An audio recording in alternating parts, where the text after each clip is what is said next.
Yon mga kabads, kamusta? Meron na naman tayong kabutingtingan dito. So gagawa tayo ng 12 volt na electric fan, no? Kasi nasira na yung pinaka main na motor ng ating electric fan dahil sa katagalang gamit na, no? So ito may hinanda na ako. Itong 12 DC motor, no? Nabibili sa online. Wala lang 200 pesos, no? So kinabit ko na siya dito sa kanyang pinaka frame ng motor ng electric fan. Ayan, nabasag kasi yung kanyang frame kaya ginanito ko lang at wala akong mahanap na pangpalit. So ginawa na lang natin ang paraan. 12 DC motor plus ang kanyang controller. Ayan, sa online meron yan, nabibili. Mura lang. Ayan. So paano ba natin siya ikakabit, no? So dito sa motor ay kinabit ko na siya, no. Papakita ko na lang sa inyo kung paano ko siya inano. So nakikita nyo yung wire.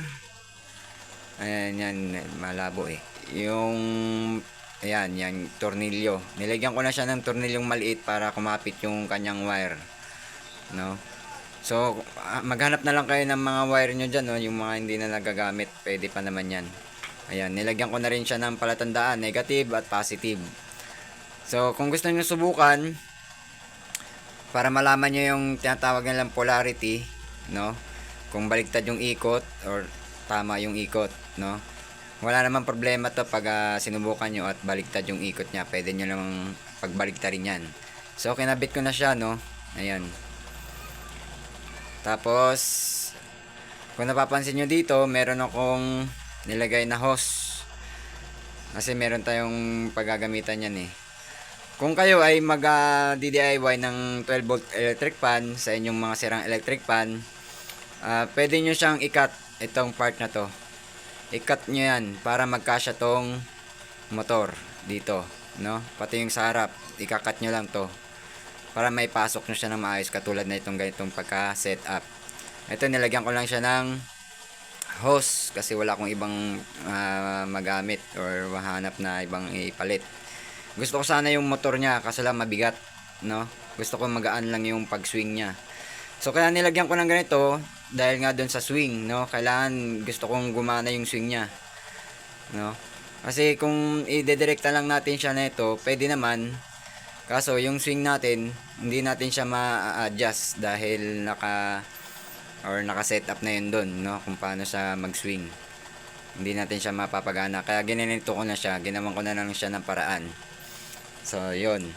So, bago kayo mag-DIY or gumawa ng ganitong electric fan, 12 volts electric fan, ay kailangan nyo muna ng mga bagay na dapat na or kailangan gamitin, no? Isa na nga yung DC motor na 12 volt at ang kanyang controller. Syempre, huwag nyo kalimutan yung adapter. Ayan, papakita ko sa inyo yung adapter. Yung adapter na to ay pwede yung kahit yung nasa TV Plus, mga sa telepono, sa Wi-Fi. Basta yung adapter nyo ay papakita ko sa inyo. Ang output nya, ito ang pinaka-importante dyan sa pagdi-DIY ng electric fan na 12 volt. Kailangan yung ang inyong adapter ay ang output nya ay 12 volt 2.5 ampere, no? So yung sa taas, yung model input, okay na yan. Wala naman tayong ano yan. Huwag nyo na lang intindihin yan. Ang importante lang dito, yung output nya ay 12 volt tapos 2.5 ampere.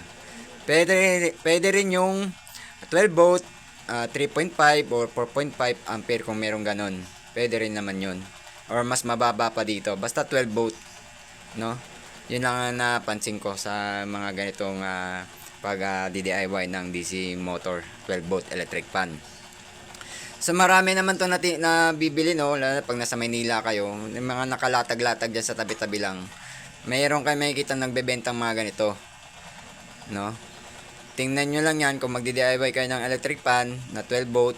Ito lang titingnan nyo dyan. 12 volt, 2.5 ampere. Okay na siya, no? Kung meron naman kayo dyan sa ano, hindi nyo na ginagamit yung mga ganito nyo, ito na yung pwede nyong gamitin, no? So ito yung pinaka-importante. So kung ano yun natin, dapat ay pantay-pantay, no? 12 volt adapter, 12 volt 12 DC motor, 12 volt at 12 volt na controller, no? Hindi pwede yung mas malaki yung motor mas malaki yung volt ng controller. Pero depende pa rin yan, no? Pero sa atin kasi inano natin na mas maganda kung sunod-sunod para ano sila, parang fair sila, no? Patas, parang ganon. Para mas safe na rin tayo, no? So paalala ko lang, no, hindi tayo electrician, tayo mabuting-ting lang, kaya kung ano yung in-explain ko dito, sana naintindihan nyo at sana may konti kayong makukuhang idea or technique, no? So yun nga, ito na yung mga kailangan natin. So ikakabit na natin siya. Susubukan natin. Ito lang kasi ang hinahabol ko dito, mga kabads, dahil gusto ko siyang mapaswing. Ayoko kasi yung naka-steady lang kasi siyempre ang init na ng panahon ngayon, no? So kaya ginawan ko siya ng paraan, yung tubo. So itong tubo na pala to, ito yung matagal ko na tinago-tago dahil dun sa may ginawa kong DIY dun sa ating water dispenser na ilang taon nang nakatenga. Hindi na siya gumana at ang kanyang problema ay ang kanyang silicone hose. Kaya bumili ako sa hardware nito at meron pa ako natira. Ito yung ginamit ko dun sa ating water dispenser. Kaya ngayon gumagana pa hanggang ngayon. So ito na. So pag kayo ay magkakabit ng motor, okay lang kung magkabaligtad ang kanyang wire. So kung may wire na kayo, diretso na lang ikabit dyan. Lagyan nyo ng electric tape, no? Tapos dito madali lang naman to, mga kabads. Ayan, may palatandaan na siya kung saan nyo siya ikakabit. Yang M negative, M positive, volt positive, volt negative. Motor 4.5 to 35 volt. Yan yung pinaka-speed ng motor, no? Or ng controller pala, no? O pwede rin yung motor kasi lalakas yung ikot niya no? Yung motor, ito yung connection niya. Ito yung motor natin. Kakabit natin niya siya dito, no? So okay lang yan, mga kabads, kung magkabaligtad, no? Maobserbahan nyo naman yan pag nakakabit nyo na. So tingnan natin to, tingnan, kakabit natin. Mahirap mag video. Ayan. So tingnan natin. Ayan. So meron akong ginawang palatandaan dito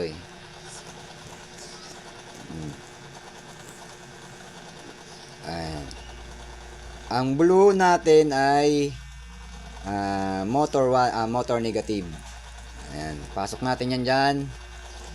Tapos ang yellow, green natin ay motor positive.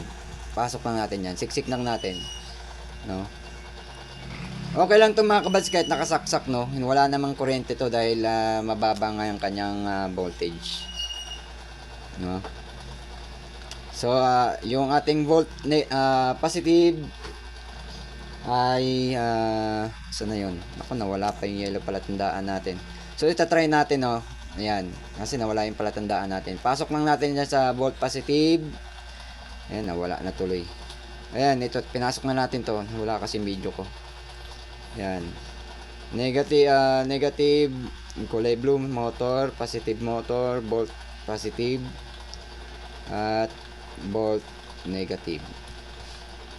Ayan, pasok nyo lang dyan bago saka natin na tornilyoan. So susubukan natin, ayan, yung motor natin, ito, may palatandaan na siya, tape, niligyan na natin. So isaksak natin siya. Subukan natin saksak, para malaman natin kung ano ba siya, baligtad yung ikot, ano? So ayan, nakikita nyo, sinaksak ko na at ibubuksan na natin to. Dapat iilaw yan, no?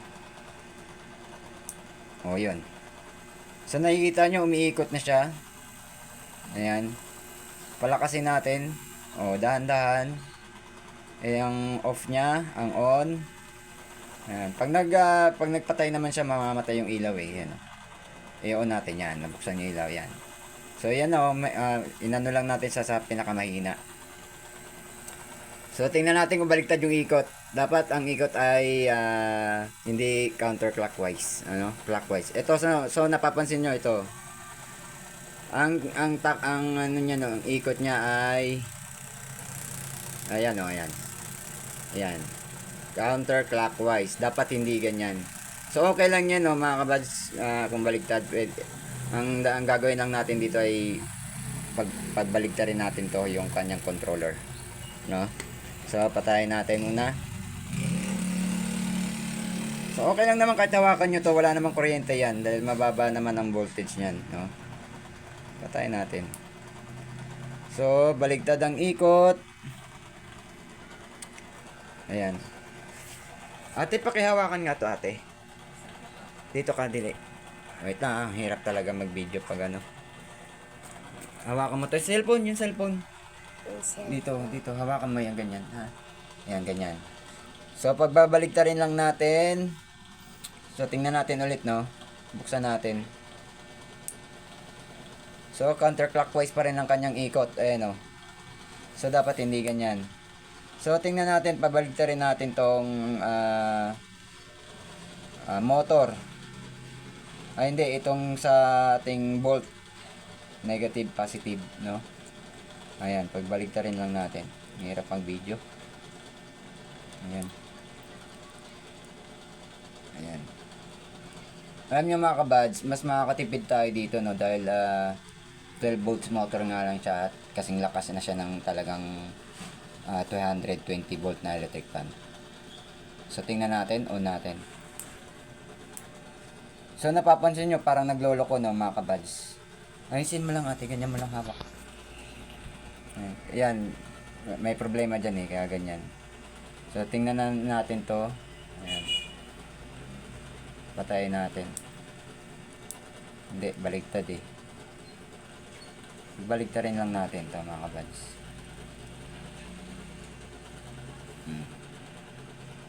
Pasok natin yan dyan.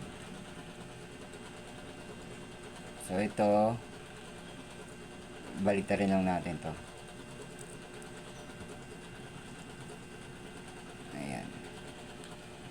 Buksan natin to. Subukan natin buksan. Ayan na siya, mga kabads. Hindi na siya, ano ba yun, nagkamali ata ako. So, ito na yung tamang ikot niya, no, mga kabads. Tingnan nyo kung napapansin nyo. Wait lang, naputol. Wait lang, ate, ha. Ayusin mo lang, ha. Ayan, napapansin nyo. Clockwise na siya, yung ikot niya. No? Ayan. So, subukan na nating higpitan para hindi na tayo magkalituhan pa. Ayan. Ayan yung pinaka, ano niya, mahina. Saan na ba yung tornilyo na ito? Wait lang, ate, ha. Pakihawakan lang. So, ito nga, ang ating electric fan na 12 volt. So, ngayon ko lang siya nagawa ng video at hirap-hirap pa tayong gumawa. No? Hirap mag-video. Yan. So, subukan natin palakasin. Ayan na, napapansin nyo may ilaw. I-off natin siya. Ayan, nag-off na siya. Hindi na siya umikot. On natin. Dahan-dahan. Ayan na, palakasin natin. Ayan na siya. Ayan na yung pinaka full speed niya. So, susubukan natin ito ngayon, ikabit. Ikabit natin siya dito sa kanyang paa. Ayan, sa kanyang katawan. Ayan. Ano? So, ikakabit na natin. So, ito na, no. Ikakabit na natin muna yung ikakabit muna natin yung kanyang controller, no. So, may ginawa na ako dito na butas. Ayan. Kailangan muna natin ipasok yung kanyang motor. Ayan, ate, yan naman tayo mga. Ayan. Ayan, pasok natin siya. Ayan. Tapos, pasok lang natin ang kanyang motor dito sa kanyang, pasok lang natin tong wire. Ayan, para lumusot doon sa may butas. Ano? Ayan. So, tingnan natin. Ayan na siya, nailagay na natin. Ito na yung wire niya. Hilahin lang natin. Ate, tayo ka nga, ate. Ayan. Ayan, tingnan mo ganyan. So, hilahin lang natin, no, ganyan. Ay, naku. Ayan, baba lang natin tong wire niya para dumiin talaga siya dun sa baba. Ayan, siksik pa natin. Ayan. Ayan. So, tingnan natin dito sa ilalim. Kung mahuhugot ba natin. Ayan, nahugot na. Sasaka natin ikabit yung motor, no? Ayan. Ayan, ganyan ka lang ate, yan. Ganyan. Hindi, straight ka lang, yan, ganyan. Tingnan mo kung mali, yan. So, ikakabit natin yung kanyang motor. Ay, dito, pakita mo dito. Dito ka ate, baba. O, yung kamay mo maharang. Ayan. So, katulad nga ng pagkabit natin kanina, no? M1 ay blue. M1 ay blue. M1 ay M1. M negative. M negative. Tapos hindi, ito palang yellow. Yellow. Motor negative, yellow natin. Tapos yung blue ay yung blue, nakikita nyo ba? Blue. Motor positive. No? So ayusin nyo na lang yung wire para pumasok siya, no? May siksik nyo siya ng maayos. Ayan. Tapos higpitan natin tornilyo.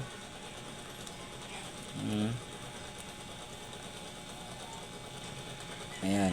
Tapos ang kanyang yung sa adapter naman. Yan, ito yung sa adapter, yung wire niya. Ano? Yan. Kung kaya magdi-DIY ng ganito, meron namang merong mga adapter na parang ano lang siya, pinapasok lang siya, yung tinutusok lang siyang ganun, no? Bumili na lang kayo ng pandugtong o female outlet, parang ganun, no? So ikakabit na natin to, no? Ang yellow natin, ito na, ibalik na natin yung palatandaan. Ayan. Volt plus yellow. Pakita mo ate. Volt plus. Tapos ang kanyang volt negative. Ayan. So hindi siya gumana, no, kasi naka-off, no? Naka-off yung switch. Ayan. Ay. Oh, tama. Rapid na po. So ngayon kakabit na natin siya, no, yung kanyang switch. Ayan, pasensyahan nyo na yung ating video dahil mahirap talaga mag video, no? Asan na ba yan? Tama na ba to? Ayan. Ayan, so tayo na natin. Subukan na natin. Okay, tayo ka. Ayan, ganyan. Ayan. So tingnan natin, no, kung gagana. So ayan na. Nakikita nyo. Pera. So nakikita nyo, yan na siya. Yung ma-under na siya, no. Subukan natin ikabit yung pinaka-LEC. No, hawakan mo ate. Sige po. Ayan. Patayin natin yung switch. Ayan. Ang kanyang LEC. Tanggalin na natin ang kanyang LEC. LEC, tanggalin na. Kabit na natin pala yung LEC, no? Sana yung ano natin, panghigpit. So ang hirap talaga gumawa ng video. Next time bibili nga tayo ng gamit. So subukan natin, no, kung malakas ba talaga yung 12 volt electric fan na ang controller ay 3.5 volt to 35 volt ang speed. Buksan natin. So nakikita nyo, dahan-dahan din natin yung switch, dahan-dahan din natin palakasin. So ayan na siya mga kabads. Napakalakas. Tingnan mo, maandar. Oh. Mm, Oo, maandar ang lakas, di ba? So yan ang kagandahan sa 12 volt DC motor, no? Sa mga nagdi-DIY or sa mga gustong mag-DIY, mas maganda yung ganito. Kasi mas makakatipid tayo ng maintenance, no? Kung kayo ay may mga sirang electric pan, wag nyo na lang itapon. Bumili lang kayo ng DC-12 motor tsaka controller at ikabit nyo na lang. Madali lang naman siya, no? Wala na kayong intindihin na maintenance dito. Hindi katulad sa electric pan na 220 volt. Ay kailangan nyo pang every month palitan nyo or check nyo yung kanyang shafting. Ito yung shafting. Ayan, ito, shafting. At ang kanyang bushing, no? Ito bearing to eh, nasa loob.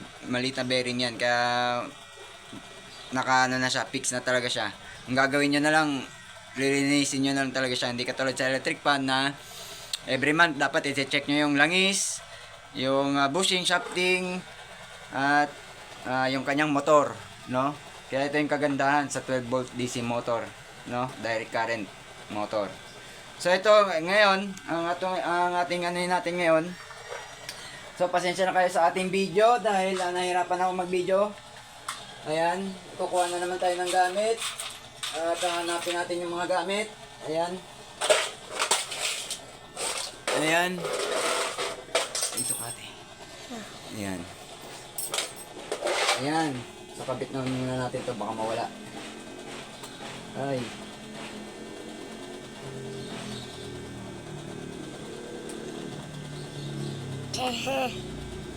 So mamaya na lang.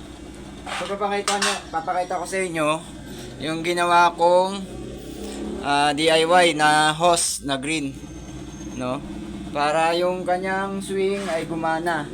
Kasi kung hindi, siyempre kung hindi natin kakabit yung niya, ito, swing niya, diba? Hindi siya hindi siya gagana, hindi siya mag-swing dahil nakasagad yan, no? So gusto ko kasi nagsiswing. So susubukan natin ikakabit to kung magsiswing ba siya, no? So ito yung gearbox niya ng motor. Kabit natin. So ito na mga kabads, nakabit na natin yung kanyang gearbox para mag-swing. Taas. Ayan, nakabit na natin. So subukan na natin kabit tong kanyang pinaka-frame, no? Ayan.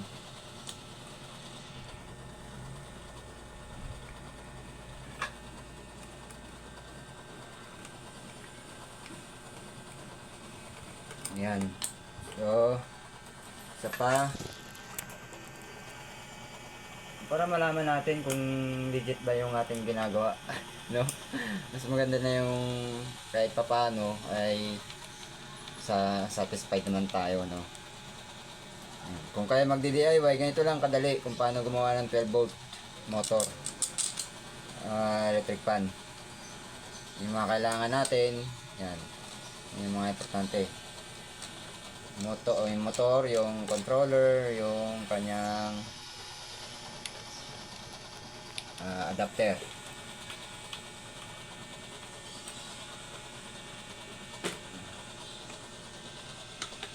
So dapat kung magkakabit kayo ng ganito mga kabads, dapat lapat na lapat siya, no? Dapat hindi yan magkadikit yung kanyang tornilyo. Or yung itong itong wire niya, no? Yan lang naman ang importante diyan, hindi magkadikit. Para hindi magkaroon ng hindi maganda sa ating DC motor. Ayan, so kakabit na natin to.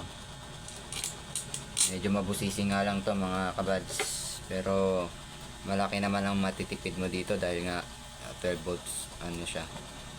So ang kinokonsumo lang nito ay 18 watts kung hindi ako nagkakamali, no? Hindi katulad sa electric pan na 220 volts ay kumukonsumo ka ng 270 at watts yun. So hindi natin alam kung paano i-convert sa piso. No? Wait lang ate. Sige. Ayan. Oh, natanggal. Tanggal na. Ayan. So yun no mga kabads, ito na yung ating output sa ating ginawang pag-convert ng 220 volt na electric fan sa 12 volt, no? So nagawa na natin. So ngayon susubukan na natin siya. At nagawa na rin natin yung nasolusyonan na rin natin yung issue niya na yung swing dahil dito sa ating ginawang DIY na hose, no? Kasi kung ilalapat lang natin siya ay hindi natin mapapagana ang kanyang swing dahil ang kanyang swing arm ay hindi sukat. Dapat magkasukat yan, no? Kaya tayo ay nag-adjust, tayo gumawa ng paraan para may pasok natin tong swing arm at dito sa kanyang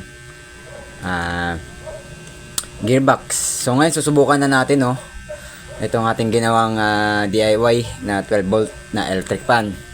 So on na natin, dahan-dahan. So nakita nyo umilaw.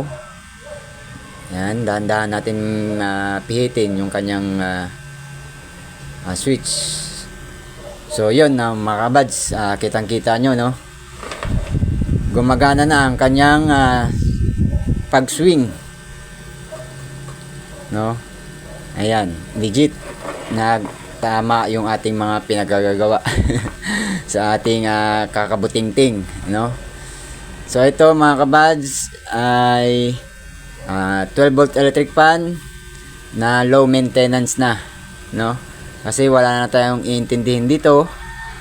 Hindi katulad dun sa electric fan na 220 volt na maraming maintenance, no. Pag every month dapat chine-check nyo yung inyong mga electric fan kung ano yung sira, katulad ng shafting ito, yan, tsaka yung bushing sa loob dito, tsaka sa ito sa kabila, dalawang bushing yon. So chine-check natin yon. Nagiging isang issue yun kung bakit ayaw nang gumana ang ating electric fan at umuugong, no. Pag umuugong siya mga kabads, tulad ng unang na video ko, ginawa kong electric fan na ayaw umikot, umuugong na lang yung makina, yun ang issue. Bushing at shafting ang kailangan palitan, no. Tapos ginawa natin ang paraan yun kung paano linisin at agapan at para magamit pa natin at hindi na tayo magpalit ng bushing at shafting. So sa ganito, sa electric fan na 220 volt ay wala na rin tayong intindihing capacitor. Isa na rin yun sa mga dahilan kung bakit ayaw umandar ng ating electric fan. Isa pang issue ay ang kanyang fuse doon mismo sa kanyang motor sa loob. So pag nasira yon ay hindi na talaga gagana ang inyong electric fan. At ang malala pa, isa pa sa mga issue ng electric fan ay yung kanyang motor, no. Pag nasira yung motor o kaya na putol yung mga windings niya, yung maliliit na wire, yun ay talagang sira na, no. Mahirap nang ibalik or palitan or ikabit yung mga naputol na wire doon sa loob. So ngayon papagawa nyo na siya at medyo kamahalan yun, no, kasi motor na yung gamit.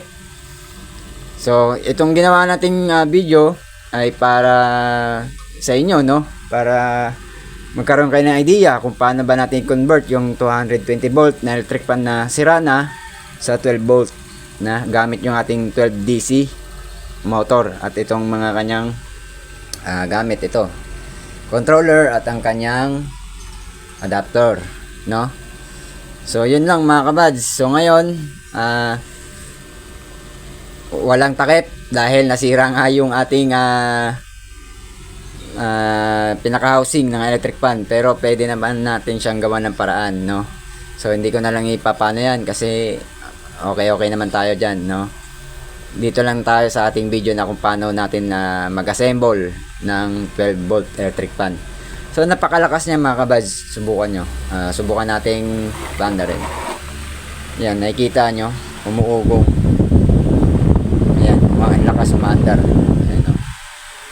Maandar siya, malakas ang kanyang hangin. Ayan, nakikita nyo.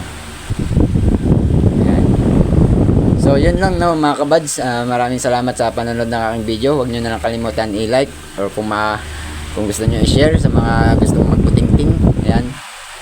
So share nyo na lang at i-like ang ating video. So yun lang mga kabads. So ingat kayo palagi. God bless.